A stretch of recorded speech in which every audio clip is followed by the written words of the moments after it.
Hey guys, welcome to new video. तो इस video में हम बात करते हैं टाइप ऑफ आर्गुमेंट्स के बारे में। तो पाइथन फंक्शंस के अंदर दो तरह के आर्गुमेंट होते हैं, फॉर्मल और एक्चुअल आर्गुमेंट। तो यहाँ पर हमने नेम और एज दिया है, ये वाले होते हैं हमारे फॉर्मल आर्गुमेंट, और यहाँ पर मैंने जो वैल्यू दी है ये हमारे होते हैं एक्चुअल आर्गुमेंट। ओके, तो अब हम आगे चलते हैं। तो एक्चुअल आर्गुमेंट होते हैं वो चार तरह के होते हैं: पोजीशन, कीवर्ड, डिफ़ॉल्ट और वेरिएबल लेंथ। तो सबसे पहले हम पोजीशन को देखते हैं। जैसे कि मैंने यहाँ पर जतिन दिया है और यहाँ पर नेम दे रखा है, तो मतलब ये वाली वैल्यू नेम के अंदर जाएगी और 25 होता है वो एज के अंदर जाएगा और दोनों को ये प्रिंट करेगा। तो ये हमारा होता है पोजीशन आर्ग्यूमेंट। इसके अंदर आपको हमेशा ऐसा ही लिखना होता है कि भाई यहाँ पर जो चीज़ दे रखी है उससे रिलेटेड ही आप ऊपर इसके ऊपर लिखो। ओके, लेकिन प्रॉब्लम जब स्टार्ट होती है तब हमें एज के ऊपर सर्टेन टास्क परफॉर्म करने हो। लाइक मैंने एज को कर दिया -1। ओके, और इफ यदि अब मैंने यहाँ पर इसको 25 को आगे लिख देता हूँ मैं, तो देखते हैं ये क्या करेगा। जैसे मैंने रन किया, इसने हमारे पास एरर शो किया है, क्योंकि क्या है कि जो अब जतिन है वो एज में जाएगा और वो उसके अंदर -1 हो नहीं सकता। तो इसके लिए हम क्या करते हैं, तो इसके लिए कीवर्ड आर्गुमेंटेड पिक्चर में आता है कि हम इसे डिफाइन कर देंगे पहले ही कि यहाँ पर मैंने एज डाल दिया, एज 25 एंड नेम को डाल दिया जतिन। और अब जैसे ही मैं इसे रन करूँगा तो यहाँ पर मेरे पास जतिन आ रहा है और -1 होके 24 आ रहा है जो कि एज है। ओके, इसके बाद हम अपने थर्ड एक्चुअल आर्गुमेंट पे चलते। तो डिफ़ॉल्ट के अंदर हम क्या करेंगे कि एक वैल्यू को फिक्स कर देंगे और फिर उसके बाद यदि वैल्यू दूसरी आती है तो वो अपडेट हो जाएगी, और यदि वैल्यू नहीं आती है तो वो जो हमने डिफ़ॉल्ट सेट किया है वो प्रिंट हो जाएगी। एग्जांपल से देखते हैं। तो यहाँ से मैं अब इन्हें हटा देता हूँ और यहाँ से मैं एज को भी कर देता हूँ, और मैंने एज को कर दिया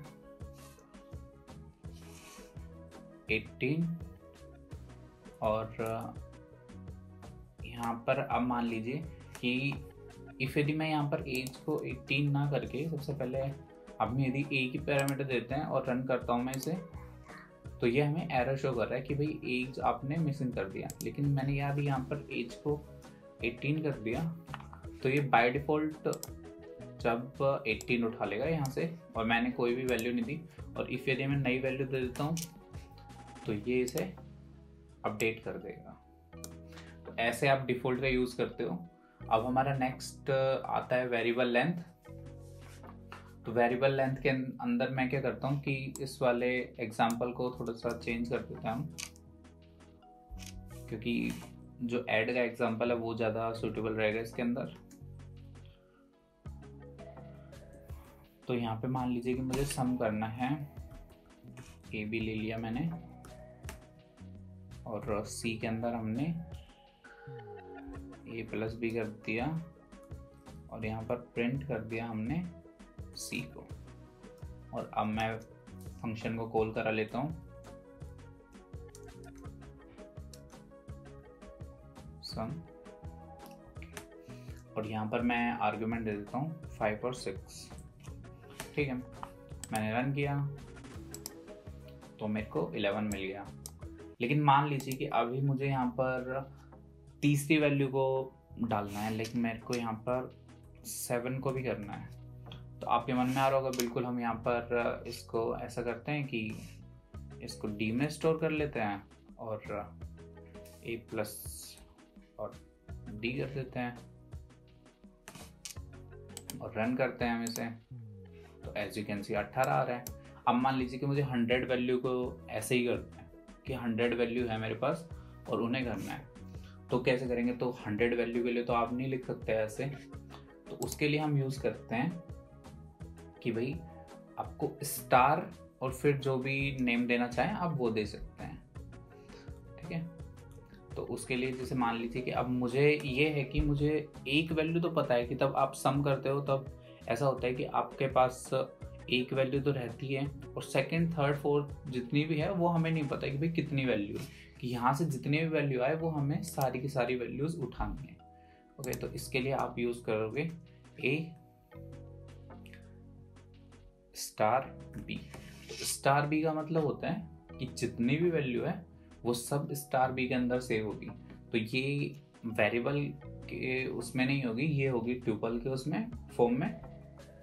ओके, तो यहाँ पर हम देख लेते हैं एक बार। तो मैं इसको थोड़ा सा आप चेंज कर देते हैं हम यहाँ से, और हम लिखते हैं c इक्वल टू ए। मतलब जो a की वैल्यू है वो हमने c में स्टोर कर ली, और अभी ट्यूपल की फॉर्म में है तो हमें 1 by 1 करके निकालना होगा। तो फॉर i सबसे बेस्ट फॉर लूप है इसके लिए इन b। तो जो i होगा वो पहले सबसे पहली वैल्यू होगी, फिर सेकंड होगा, फिर थर्ड होगा, ऐसे। ठीक है, अब c पे हमारे पास है ही, तो c equal to c plus आई।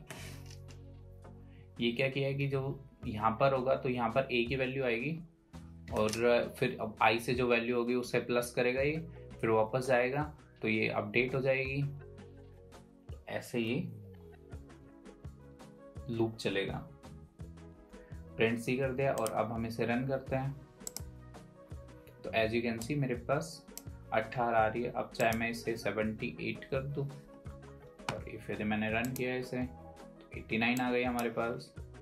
और भी वैल्यू देनी है 2 4 5 6, जितनी भी वैल्यू दोगे आप अभी उसी हिसाब से हमारे पास इसका आंसर आ जाएगा।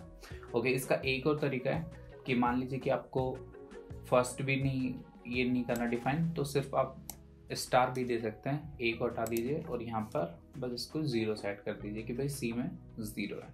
तो ये 1 by 1 वैल्यू को उठाएगा और फिर इसे आंसर कर देगा। जैसे 144 आ रहा है, मान लीजिए मैं 78 को हटा देता हूँ, रन करता हूँ, तो हमारे पास 36 आ रहा है।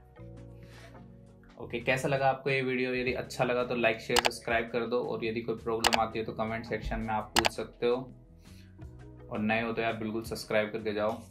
Thank you.